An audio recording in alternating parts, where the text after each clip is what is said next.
Okay, so there is some news that I'm just a little tad late on, but a lot of people has been complaining about this game in particular. To me, I kind of have no interest in this game. I mean, I love the movies, I love Marvel's Avengers as a whole, but the game doesn't look like that thrilling. Like there's hero games I like to play, like Spider-Man for the PS4 or the Miles Morales that's supposed to come to the PS5. That looks like so much, like 10 times greater than the Avengers. But people have been complaining about how much microtransactions is going to be, and they're saying that it's not getting into a big thing. So we're gonna read this article that is here in front of us, and we're gonna see, and I'll also want to be able to see what do y'all think about it. Like, because let's just read. Okay, in the news blog for Marvel's Avengers, Square Enix and Crystal Dynamics revealed how cosmetic vendors in its Battle Pass system called Hero Challenge Cards work in the full game. In Marvel's Avengers, all the new in-game content is free post-launch. Wow, that means Hawkeye, new villains, regions, and missions are playable by everyone who owns Marvel Avengers, except for Spider-Man, which he'll be free for PlayStation players, to the frustration of the Windows and Xbox players. To support the free content train, Square Enix and Crystal Dynamics have the Real Money Store. Here you can buy cosmetic-only upgrades. You can also earn some skin just by playing the game. Okay, cool. Gear will never affect the way your hero looks in Marvel's Avengers, so you need to unlock skins and a few other cosmetics to change their appearances. Marvel Avengers offer 4 different kinds of cosmetic items. Outfits, skins that changes the way the hero looks, emotes, express where you have to pay for freaking emotes? Okay, that's stupid. Okay, takedowns, new animations for your finishing moves, nameplates. You can pick up to different cosmetic. Apparently that's what's supposed to look like. So this kind of looks like a Fortnite store. Yikes.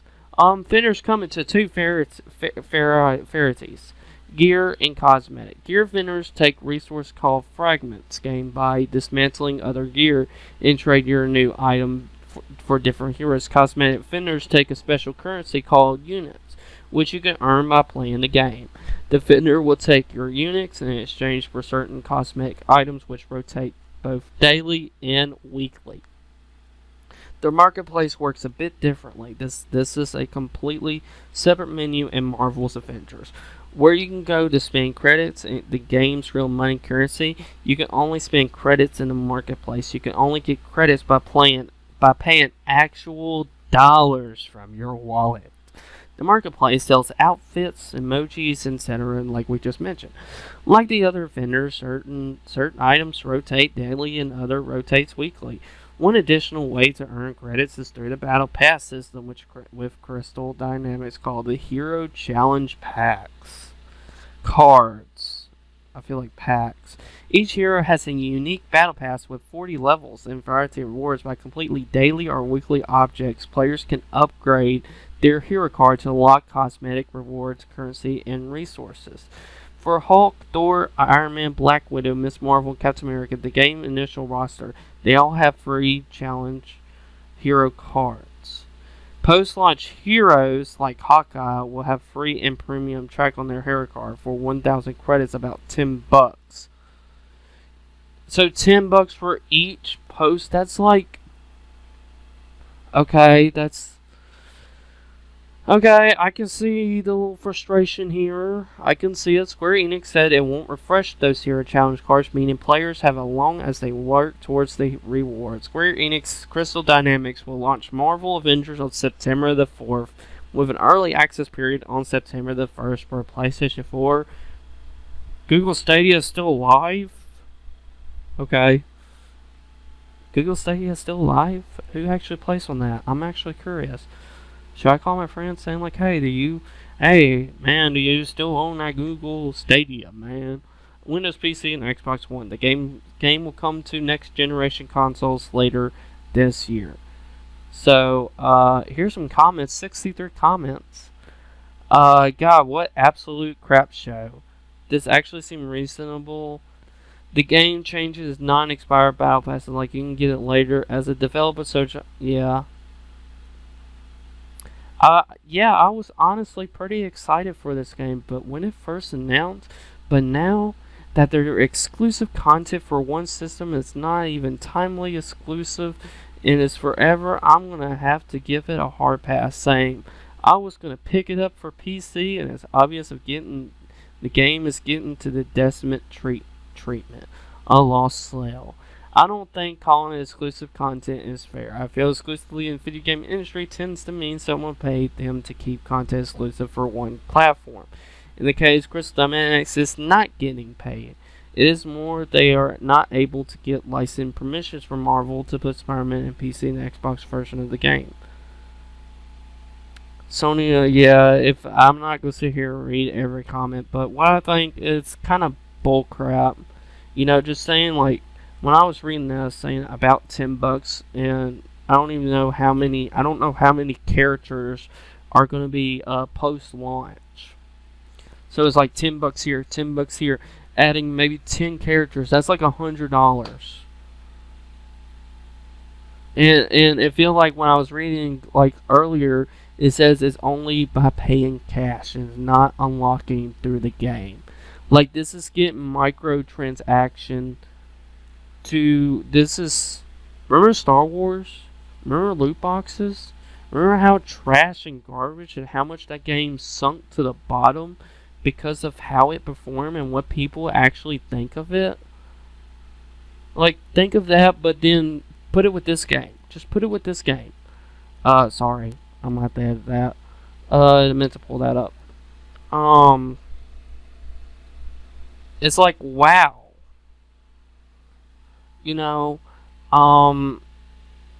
I can't, like, this is crazy. This is actually crazy, and I can understand why people are complaining about it. Like I said, I watched the gameplay. I mean, it looks fine. It doesn't look like it's, for me. Apparently, a lot of people were really wanting this game, but now are really, like, let down and saying, like, oh, I don't know if I really want this game. So, it's understandable. Like, if you want a good, like, Marvel game, pick up Spider-Man or the new one that's supposed to come out to the PS5. That looks so much better than this. Like, I'm sorry. Like, the Marvel Universe is cool and all. It is. If you really think about it and sit down and just to think about it, it is a really cool idea. But the thing is just, it just sucks. So, that's kind of what I think about it. I don't care for this game. I'm not really, I'm probably not going to pick it up. Like I said, it never interested me at the start, even before all this crap show that happened. Like, it just didn't really, like, when Square Enix, like, I love Square Enix. Don't get me wrong. The Final Fantasy Legends, mwah. That's coming to the Switch, mwah. Want it. The Final Fantasy Crystal Chronicles remake, like, to be, like, but with this game, they're really microtransaction it to heck. It's like, it's getting out of control. Like I understand that you need money to be able to, because it takes a lot more effort now to make a games than it was back in the day. If you really think about it, like, it takes a lot of effort to create AAA games.